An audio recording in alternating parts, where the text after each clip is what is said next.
the third year and counting, Richard Skipper has been celebrating the artists you love. Richard Skipper is all about celebrating life, art, and his guest body of work. Please join us while he showcases these diverse and talented individuals. Here's Richard Skipper. Happy March, everyone, and welcome to the latest edition of Richard Skipper Celebrates. Who or what are you celebrating today? Well, March is Cabaret Month, and I'd like to dedicate tonight's show to my assistant, Rose Apuzzo. Rose reached out a few months ago to get our guest, Jay Landers, on the show. We are going to not only celebrate Jay Landers, but we're going to talk about Barbra Streisand's latest CD, which, of course, goes back to her very beginnings of cabaret.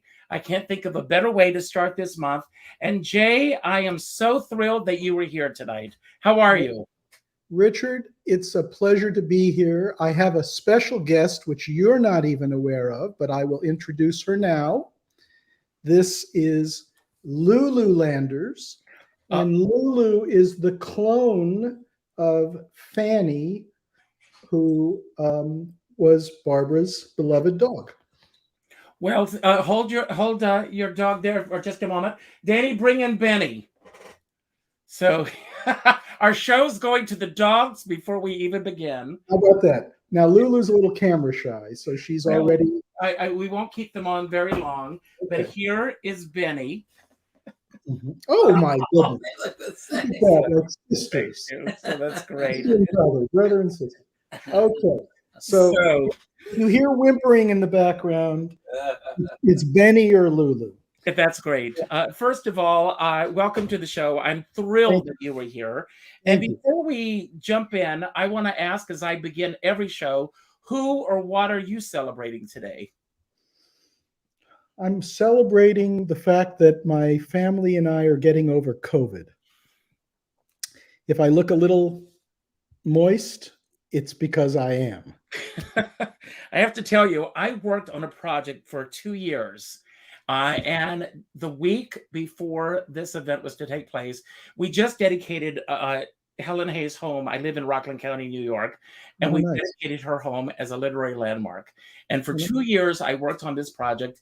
And 3 days before all the events took place, I came down with COVID. I wasn't able to attend any of them. Oh, I'm so sorry about that. Well, that sounds like a very worthy project. I'm sorry you weren't able to attend your own hard work, but sounds so like as long as you're on the outgoing end of this, everything's going to be great. I just want your audience to know that usually I look more like Brad Pitt, but because I'm a little under the weather, Well, Brad Pitt should be so lucky. Jay, what an amazing career that you've had. And as I was preparing for the show tonight, you have worked with so many iconic singers in this business. But better than that, they've worked with you because you bring so much to the table. And as I've been looking at the trajectory of your life up to this point, before we get to Barbra Streisand, she can wait in the wings. I want to talk about you. Okay. And I want to begin with your growing up. Your father was in the music industry, and you grew up surrounded by music, I'm guessing. Yeah, my dad, who I adored, passed away at a relatively young age, 63, was involved in all aspects of the entertainment business. And I was very fortunate enough to grow up around it. He was a movie producer. He owned a record company. He owned a concert promotion company. He was a manager. He was an agent. He was a writer. So he was kind of a jack of all trades. And that's the environment that I grew up in. And as I tell people, when he was most active, I was young enough to love some of the people that he worked with and many of the big stars that I met. And I was old enough to appreciate their music, but I was too young to understand their demons. So, for example, my father was one of the managers of Mama Cass. Wow.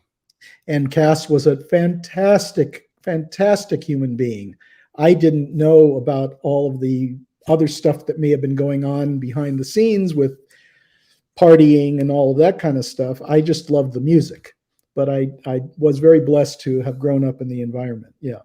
Well, I want to talk a little bit, if you don't mind, about some of those demons. Not only were those demons within, but I'm a huge Mama Cass fan to begin with. And I've seen so many of the variety shows that she did during the 60s.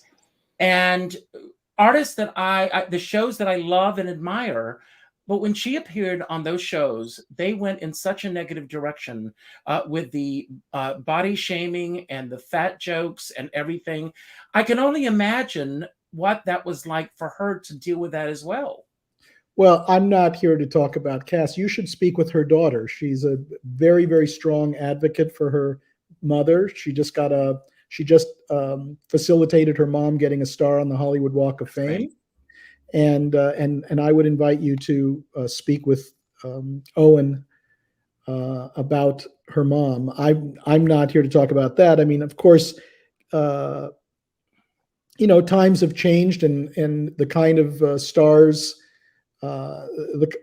Cass broke a lot of molds in terms of what a star should look like, and I think she was just and of course, she was a genius singer.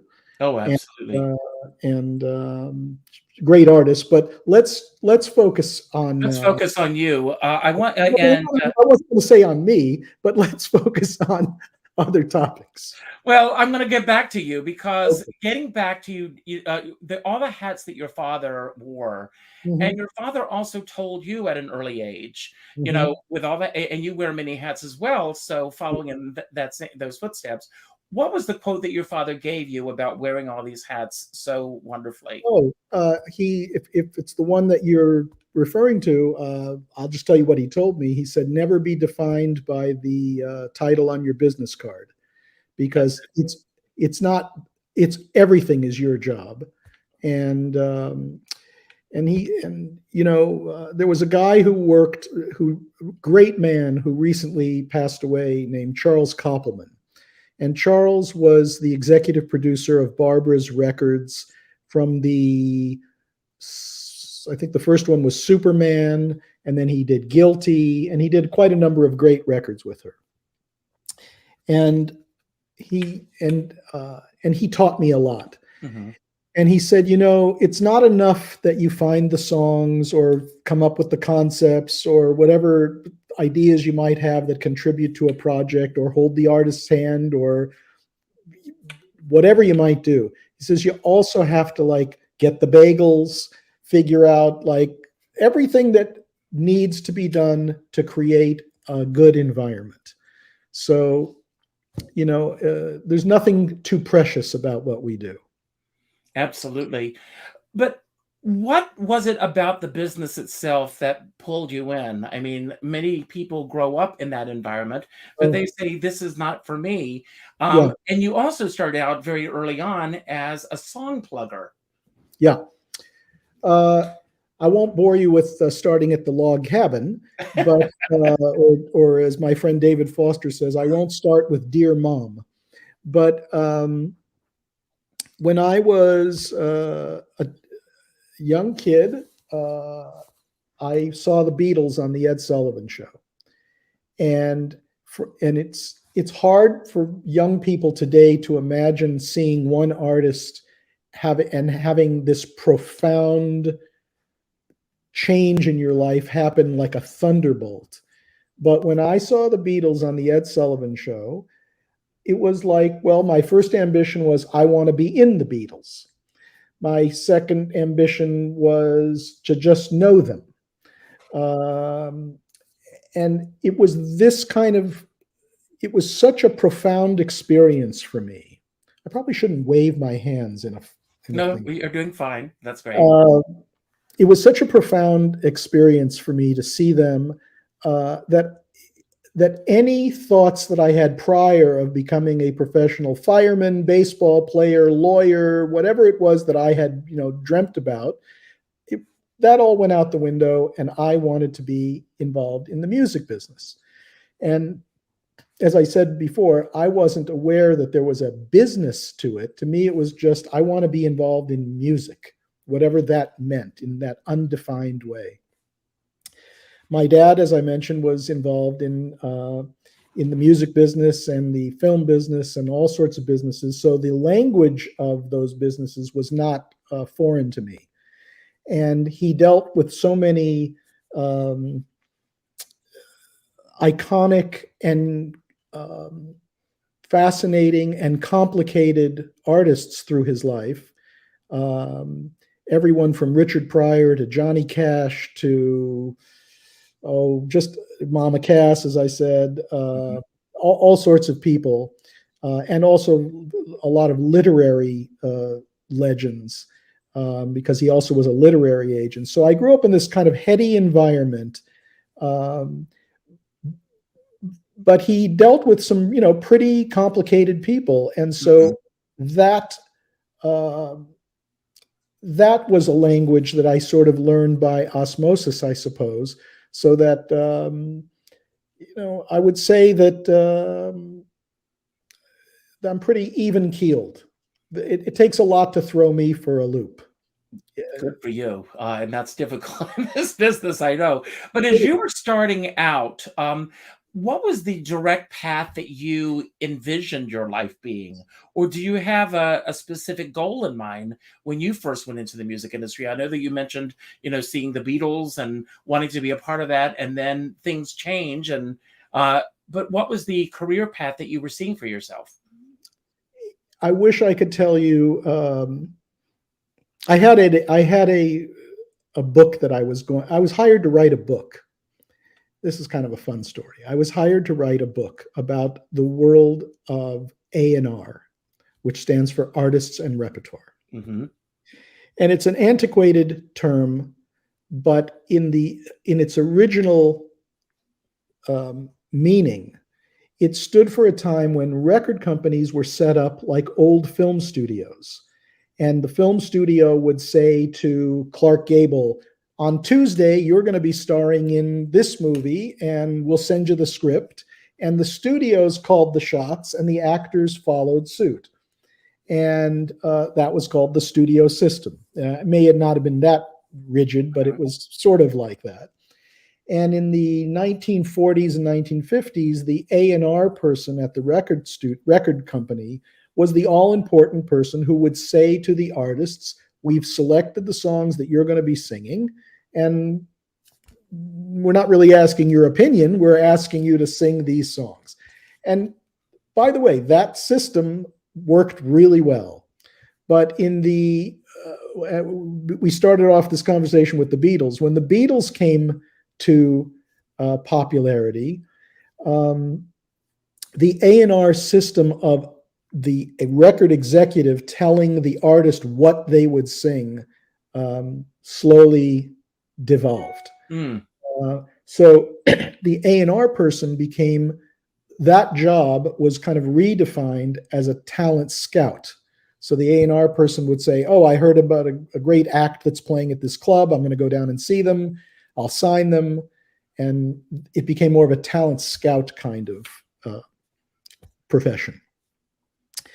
I'm not a talent scout. I've not gone out and discovered artists. My career path started when I realized I had an aptitude for hearing a song and imagining someone else singing it in a different tempo, a different style, a different arrangement. But I could say, if I heard this song, I could imagine so-and-so singing it. And in my mind, I'm actually hearing them phrase it the way they phrase it.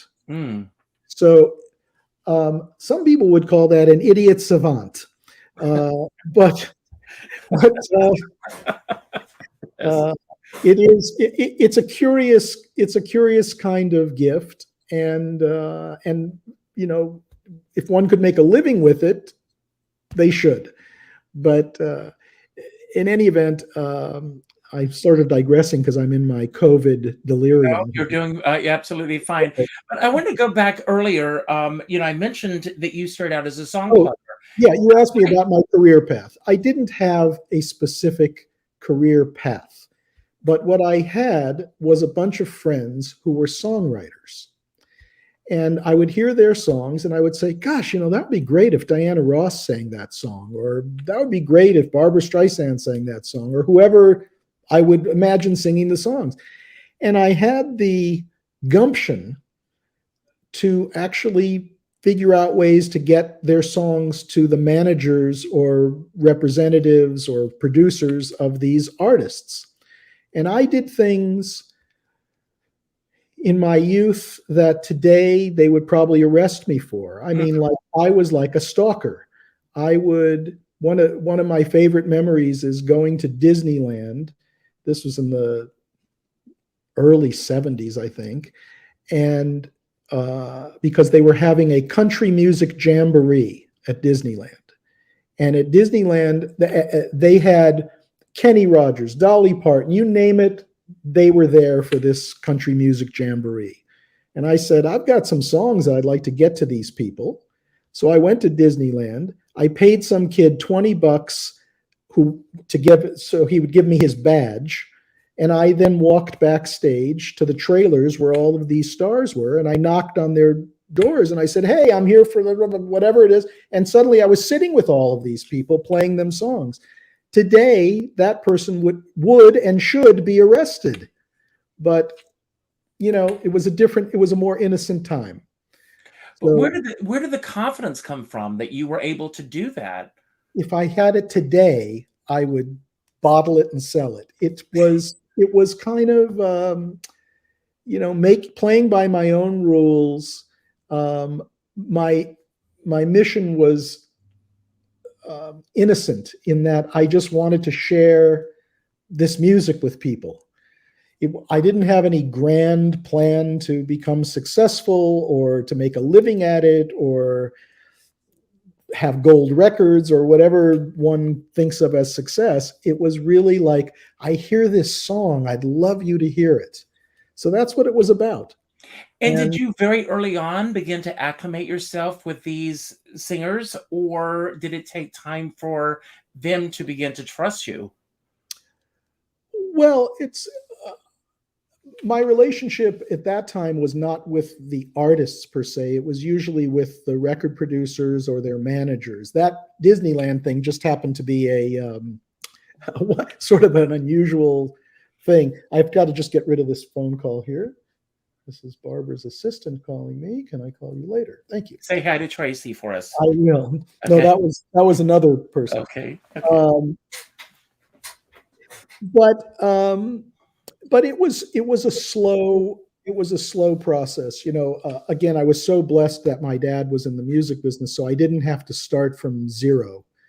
But like, I'll tell you a funny story. My dad signed a songwriter. He was an unknown at the time, named Albert Hammond. And Albert was a young guy from Gibraltar. And he sent my dad some songs, and my dad liked him and signed him up to a record deal, a recording contract and a music publishing deal. So nothing's happening, and it's very, very slow. And Albert puts out a song, which you probably heard of, called It Never Rains in Southern California. Oh, yes. The record came out. It was a complete bomb. That week that it came out happened to coincide with what at that time was the rainiest weekend in Los Angeles history.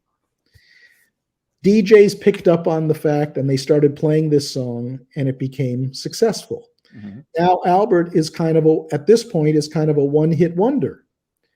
Great songwriter, but he hasn't hit his stride yet. Time goes on and he writes a song, which I will save the title of for you for a moment. And he writes this song and he records a version of it. Nothing happens. I got a copy of it to Engelbert Humperdinck. He records a version of it. Nothing happens. I get a copy of the song to Bobby Vinton. Nothing happens. He records it. Nothing happens. And a couple of other like-minded artists of that time. Record's dead. Song is dead. I happened to be with Albert one day, at a recording studio. And in the other studio, I see this parade. We were there for about 2 weeks. And over the course of a week or so, I see this parade of beautiful women going in and out of this other studio in the complex. And, in recording studios, you're supposed to be cool and like not really say like, who's in the other studio? You're supposed to, everybody's like doing their own thing and it's kind of private, I finally said to this studio owner, I said, who is in that studio? I've never seen. It's like a Playboy model audition or something. What's going on in there? He says, this guy, Julio Iglesias. I said, I've never heard of him. He said, well, he's only the biggest Latin artist in the world. I said, wow. I said, I got to meet this guy. I mean, he's got some racket going on in there. What is going on? So I go in and meet Julio and I explain who I am and everything. He's very friendly and he sits down, he plays me some new thing that he's working on. And I said, Julio, I have got a song for you. I'm just telling you, this is a great song. Because now I've heard his voice. I hadn't heard his voice up until the time he played me his song. I said, he goes, what is the song? I said, it's called To All the Girls I've Loved Before. I knew it. Yes. He says, I love this song. I'm recording this song. I said, you haven't heard it yet. He says, I don't care. I'm recording this song. And I've given you the G-rated version of a hysterically funny X-rated conversation, but it was, and then Julio came up with the idea to do it as a duet with Willie. But just seeing all these girls walk in and out of his studio was like, you don't have to be a rocket scientist to think To All the Girls I've Loved Before. And so I've had a lot of fun adventures like that. Where opportunity meets a little bit of sekel, meets a sense of how somebody phrases, because I can't sing like Barbra at all. Don't ask me to. But I can go, you can name me any song in the world and I can sing it as Julio would sing it. So I could go, hello, Dolly. Well, hello, Dolly. I just know how he phrases. So I knew To All the Girls I Loved Before, would travel in and out my door. I knew that would work for him. But it's great to have that great ear. When did the songwriting start for you? Because you're a prolific songwriter as well. Oh, I call myself Ira Gershwind, because I am not a great songwriter compared to Stephen Sondheim, Marilyn and Alan Bergman, the Gershwin brothers. I'm not that at all. I'm serviceable, I would say. Maybe sometimes a little bit better than serviceable. But my songwriting skills were honed by necessity, sort of a confluence of three things. I was working, although I've worked with Barbra and other artists, I also held a day job at Disney, and I ran Walt Disney Records, and concurrent with working with these other artists. And that was part of my deal, that I could do both. And Disney had this mandate that every song that a Disney actor sang had to be published by Disney. So they wanted A-list songs, but they didn't want to pay A-list prices for the A-list songwriters. So by default, I'd spent so many years working with songwriters who in the chain of importance to me, songwriter is king. And I've spent so many years editing other people's songs for my projects, coming very close to the line of actually collaborating and co-writing, that I just never took credit for it. But finally, because of Disney's need to have songs that they could control, I said, well, I've signed Miley Cyrus, I've signed Hilary Duff, I'll write songs too.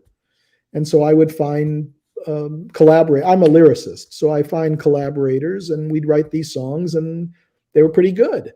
And then, it's very few and far between songwriters today who are writing with or for today's biggest artists.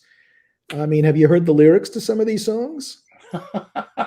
You try to hear the lyrics to some of these songs. Well, I mean, I'm not criticizing any contemporary songwriters, or there's a place for every kind of music, but it's not crafted in the way that Barbra would be used to evaluating a song.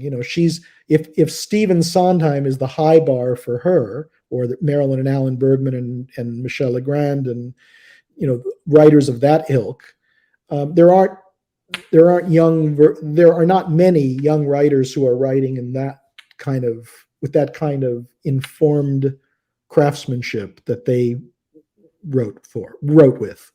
So it's hard to find songs. It really is. It's not hard to find old songs, like choose your favorite Sondheim song, that's not a hard thing to do, but it's hard to find new songs that stand up to their level. So on occasion, if Barbra might say, "Oh, I've had this thought that I want to express something," we might talk about it and write a song about it together. So it's kind of by, again, it was more by necessity. I'm not a person who sits down and goes, "Oh, I just had a dream today. I've got to write a song about that." Mine is more like, give me a movie and tell me the script, and I'll write a song about it. That's great. You bring up a point that I want to ask. Since starting in this business, and especially going even before your start with your father being in the business, business has changed so much. What are the things that have changed so much in the business that you really miss from what was there before? And what are the things that you think are just really incredible in today's world of the music industry? Oh, I want to give you a succinct answer to that. How do you say that word? Succinct answer to that. And it's not an easy one to say. The interest in music, I have a 17-year-old daughter. Her interest in music is as obsessive and ferocious as mine was when I was her age. So and she's interested in everything from rap to Taylor Swift to whatever's going on today. She's really into it.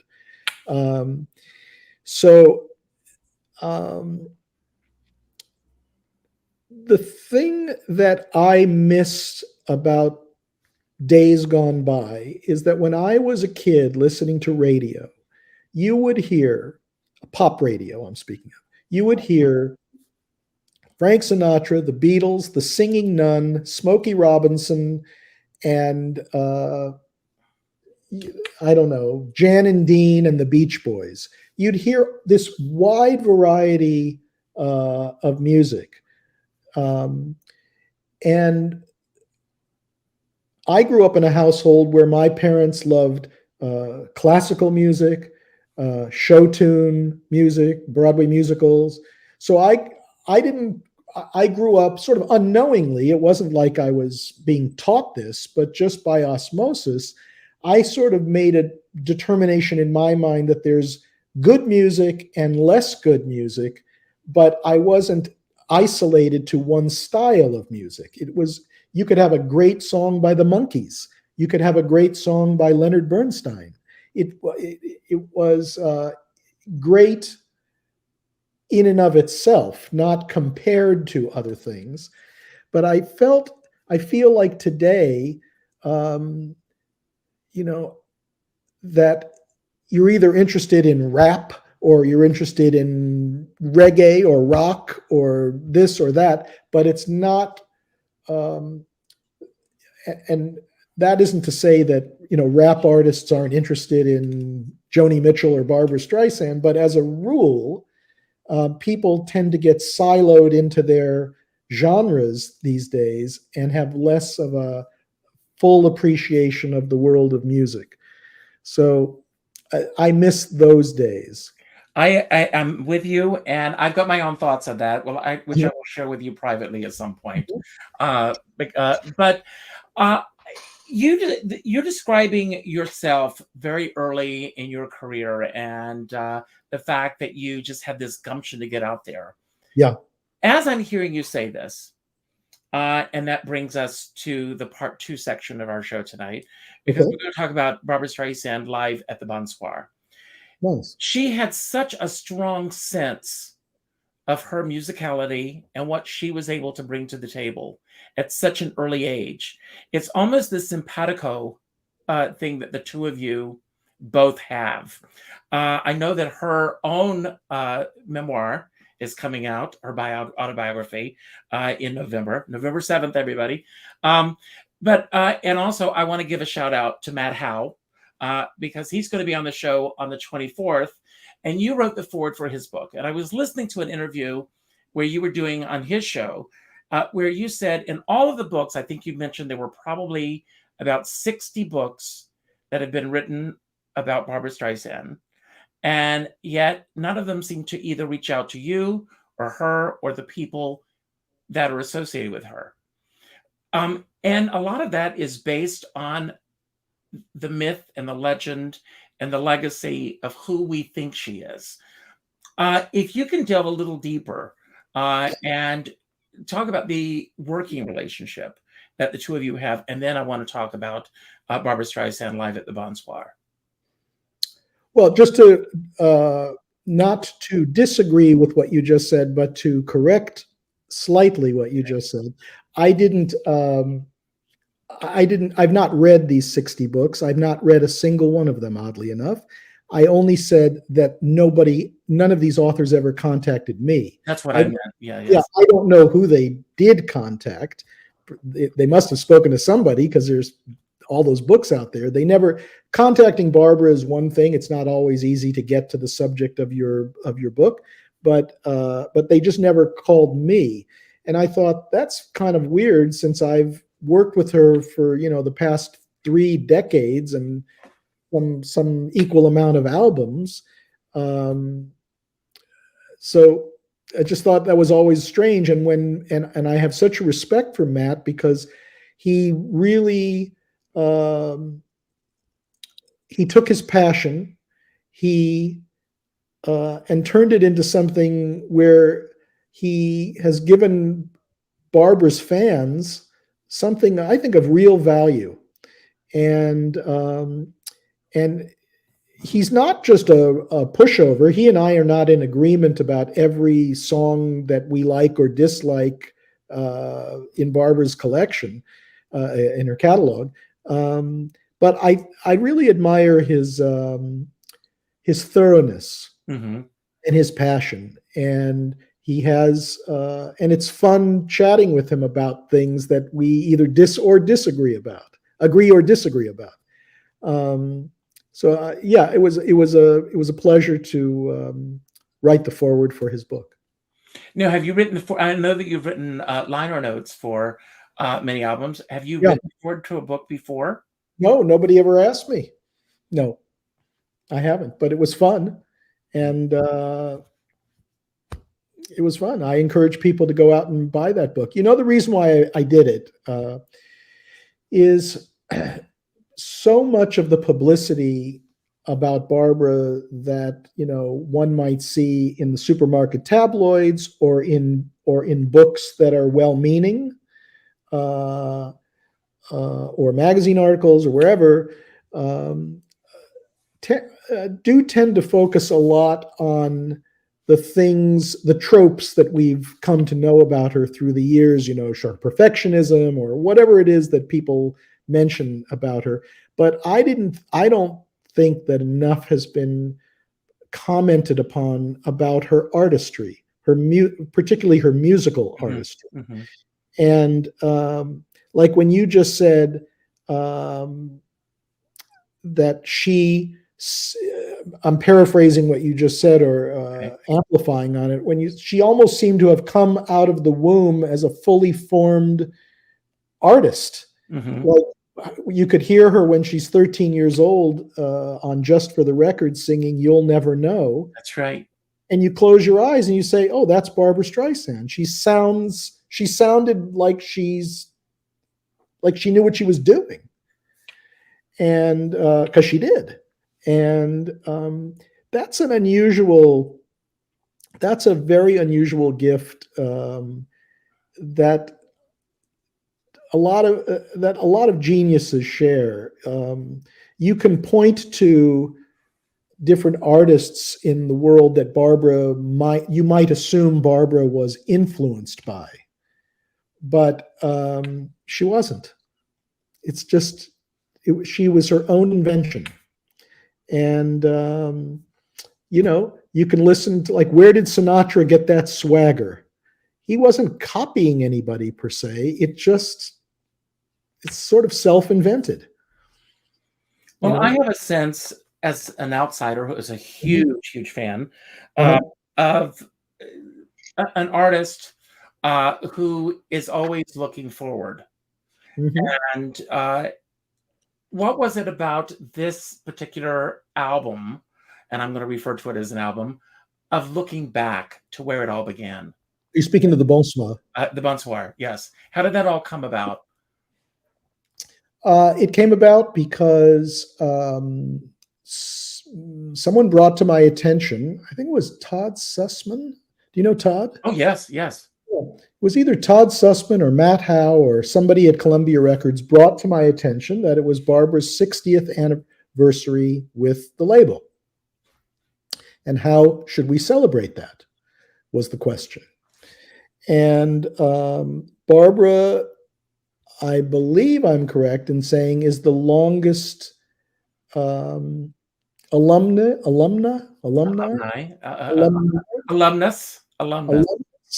Yes. Ask my wife about that. Alumna of Columbia Records. Bob Dylan signed, I think, a year before Barbra, but he left the label for a period of time. Tony Bennett left the label for a good long period of time. Johnny Mathis left the label for about 10 years. So any number of those legacy artists that signed before or shortly after, before or around the time that Barbra signed, took departures from the label. But Barbra's the most consistent, long-running Columbia artist. And so 60 years seemed like something to celebrate.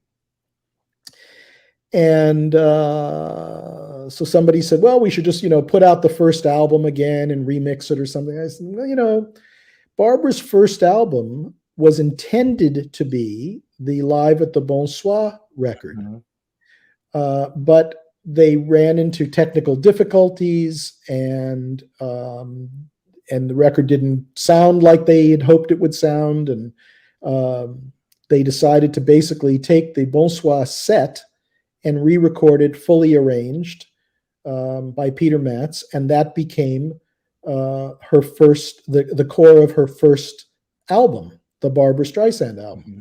And that album, I believe it won the Grammy Album of the Year, and Barbra was Vocal Artist of the Year. And that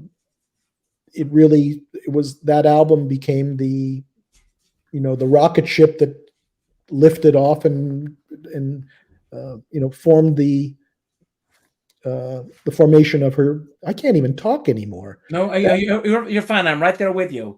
That album launched her. So this is really the COVID. That album really launched her, and her career progressed, magnificently. And that album, the Bonsoir recordings, were sort of lost and forgotten about.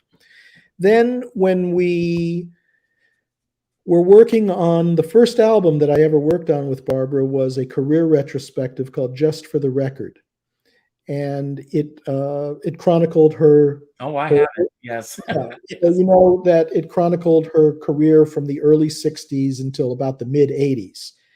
And So of course we had to go and listen to those Bonsoir tapes, and we collected a couple of them. I don't know how many we put on the record, maybe 5 or 6 tracks from the 23 or 24 that are in the set. But they sound okay. They sound pretty much like what they would have sounded like had she released them in 1963, because technology had not come along where we could do much with them. So anyway, I thought, what a nice thing to celebrate the 60th by starting at the beginning of her career, the true beginning of her career. And we went and found these tapes, and we have a fantastic engineer now named Joachim van der Sag, and he has this technology which defies Einsteinian logic.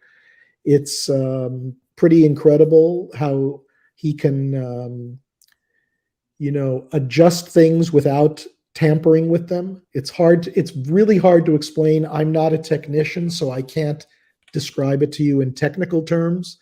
But imagine if you could slow a note. Imagine if you could slow the velocity of a sung note down, but not change the pitch of it. Sort of like, what?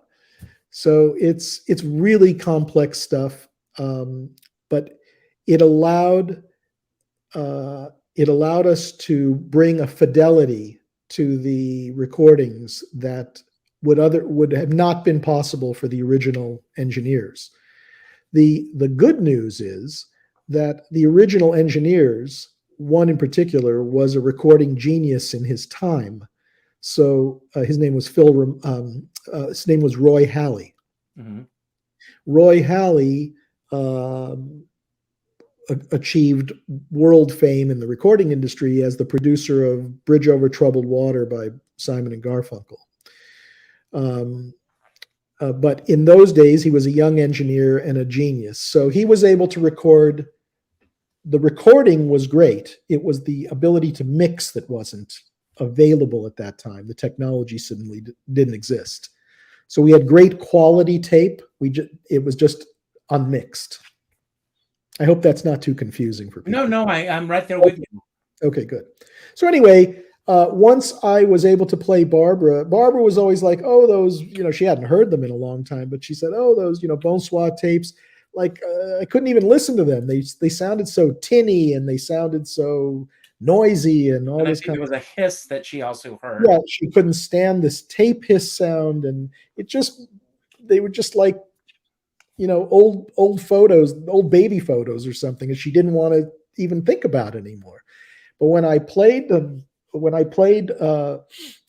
a couple of songs that Joachim had done his treatment to, she was like, oh my goodness. And I think she even said, that's a pretty good singer. She was really, really kind of knocked. There she is. She was really, really pleased that they sounded so good. And it is such an amazing album, it's just wonderful. In that period, I've always felt as a singer myself. I mean, a few years ago when she did her live at the Village Vanguard. Yeah. And I was watching this. This is something I'll share with you. And the bass player behind her was so attentive to her. I said, he was just right there with her, that I looked him up in the credits. I reached out to him and I said, I just love this connection that you had with Barbra. And I would love to work with you sometime. How do I make that happen? And he said, pay me. Jeff Carney, so Jeff, he did many shows with me. So that's nice. I love working with him.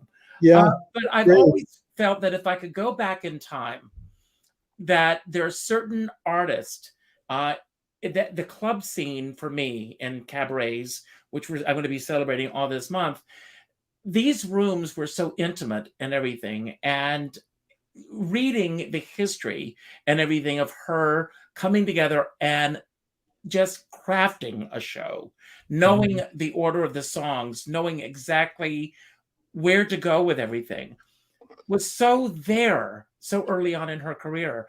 Do you remember the first time that you saw Barbra Streisand? Well, I came to the party rather late. You know, I met. I know, Barbra. but I mean, you know, the first time that you saw a performance of hers. Oh, I probably saw Funny Girl, the TV, the movie, and that's probably my first exposure to her, and I loved her records. So I think I became familiar with her. Not I think I became. I know I became familiar with her through her recordings more than her TV appearances or other ways, or concerts. I never saw her in concert. You know, I'm 67 now. Okay, just so, a couple years older than me, but yeah, we're around the same age. Yeah, but I never saw her in concert, or I saw her in movies, and I loved all her records, and I really became really attuned to her music when she evolved into what one might call a contemporary recording artist, which was the Stony End album. And from that album forward, I paid very, very close attention to her. And then I went back and learned about her earlier career, which, you know, some people would say is the quintessential part of her career, with those early albums. But I discovered the middle period first, and then went back and discovered the early period. But you mentioned very early on in this interview tonight, and thank you very much again for doing this tonight, especially on the heels of COVID. Yeah, thank you. So I really do appreciate it, and so does everyone else who's watching as well. Well, that's why I keep drinking water and ice, because my throat. Yes, but you mentioned having this gift that you had of being able to pick the right songs and knowing that the right singer that would sing those songs. Before you even met Barbra Streisand, did you have in your mind a preconceived idea of who and what she was about? I don't know if I did or not. I mean, I suppose that my impression of her was like that of a fan, you know. I don't know that I had a preconceived idea of what she was about, other than, you know, super smart, passionate, focused. I would say, you know, she seemed to not be intimidated as a woman working in a male-oriented business. She seemed to rise above those kind of stereotypes of, you know, she wasn't Doris Day. We knew that. God bless Doris Day. She wasn't Doris Day. She was an entirely different kind of person, but I didn't have a preconceived idea of who she was. Well, you've also had the great pleasure of working with another one of my favorite singers. Who's that? Johnny Mathis. Oh. And I heard something that you had mentioned, that when it came to him going into the studio and recording, he trusted everyone around him with what they brought to the table. And then you mentioned again with Barbra how hands-on she is. Yes. One of the things that you had said earlier in one of the interviews that I heard was, because I've been listening to Matt Howe's, I've been following his entire series, is the idea. It's getting a little dark in here. Even I'm starting to look like a pumpkin. Okay. I'll be right back. I'm in Los Angeles and it's starting to rain. How's that? And they said, "Let there be light," and there it is. There it is. And the light is on Buster Keaton. I love that photo. No, that's not Buster. Oh, it's not Buster? In this? Yes. That is a man painting. This is a good. I'm glad you noticed that. This is a man casually painting the top of the Eiffel Tower. Oh, wow. Wow. And somehow I saw the pork pie. It seems. I know, it looks like Buster Keaton. It really does. Yes.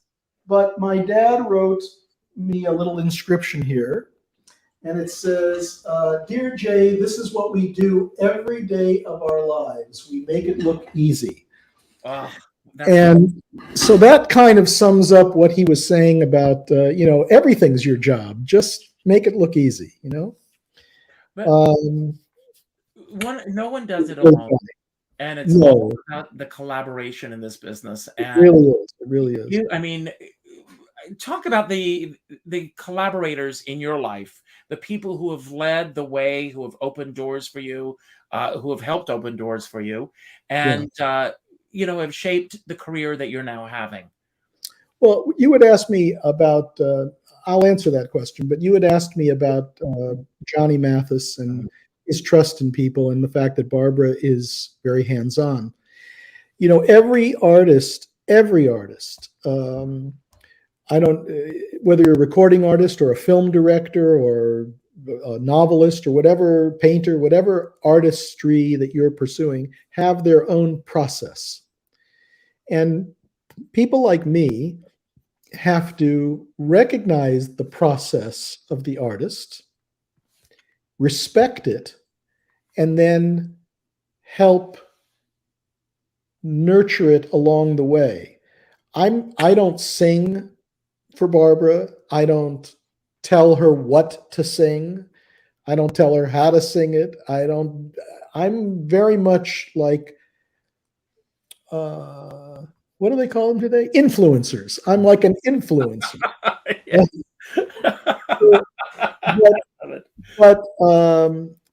But if you have to respect each artist's process and how they get to the finish line, and whether it takes a long time or whether it takes a little time, it's a lot. There's a lot of respect that's involved.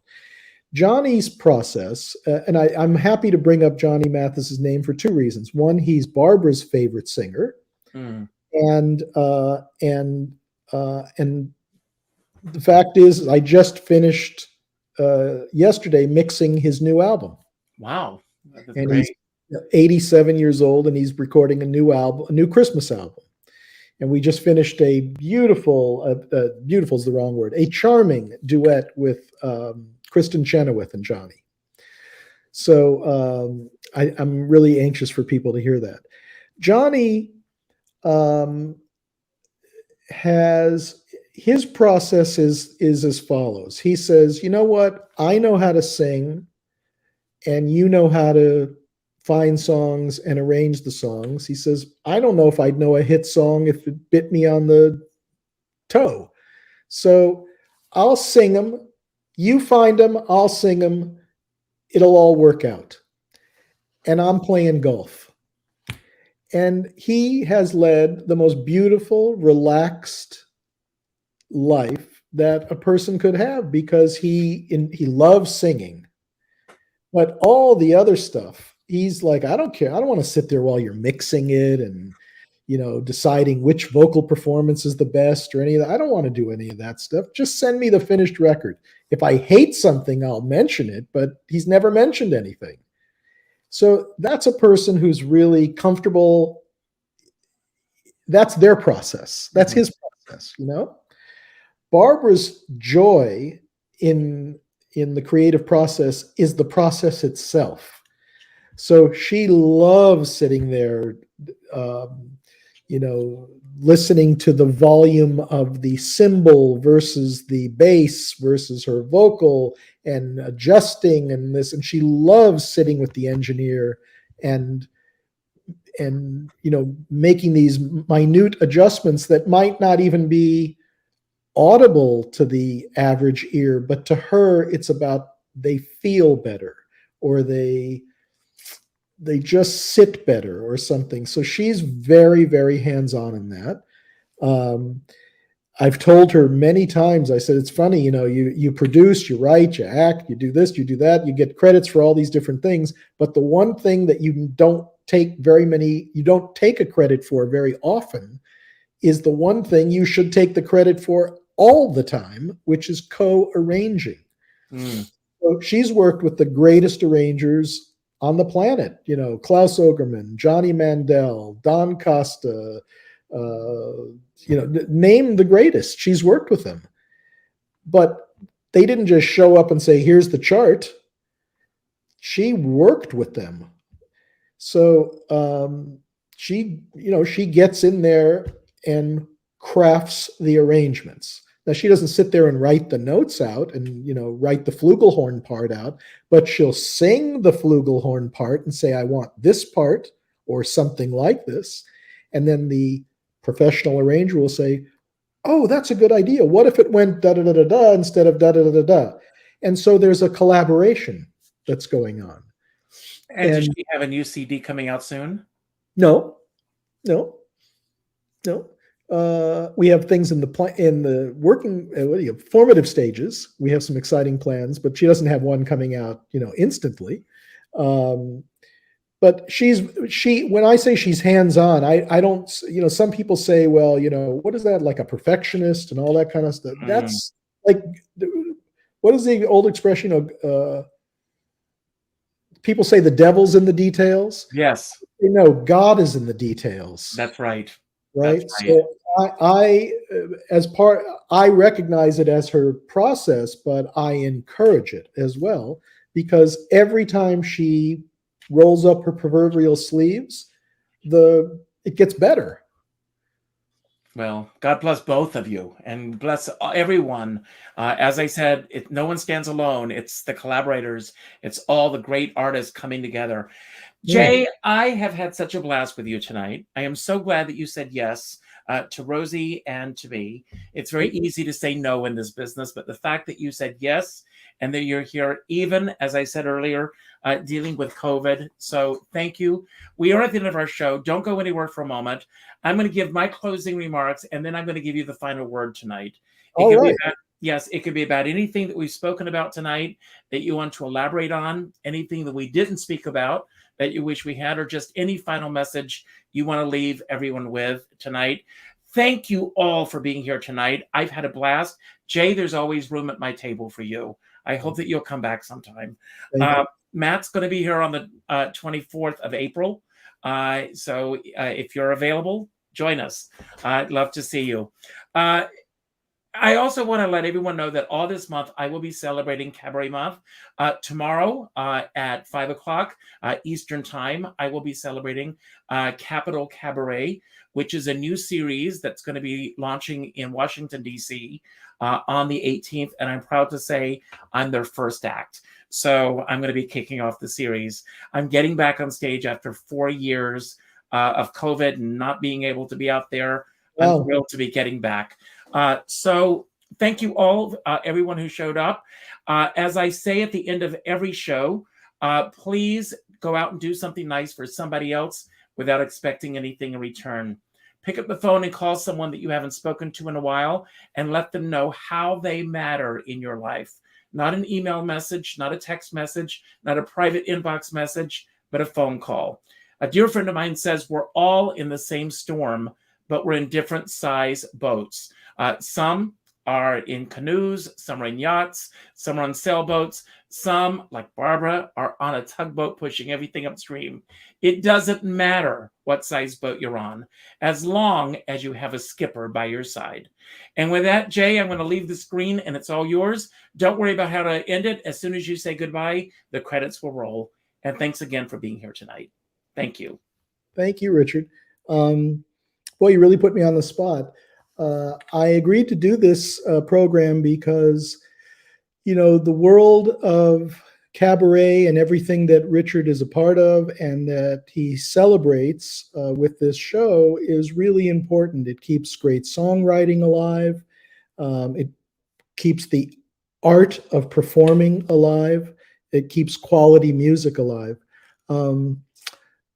I have a dear friend who's a dear friend of Barbra Streisand's as well, named Richard J. Alexander. And Richard has been very involved in the performing careers of a lot of great cabaret artists, some of whom we've worked on together, like Bernadette Peters, and he's worked on many other artists' shows.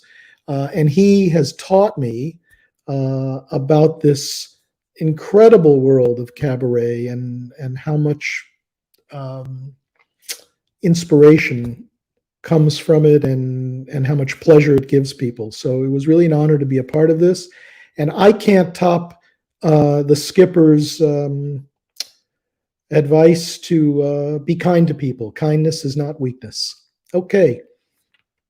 Enjoy, everybody. And thanks to all of Barbra's fans for continuing to get enjoyment from her music. Thank you. Bye.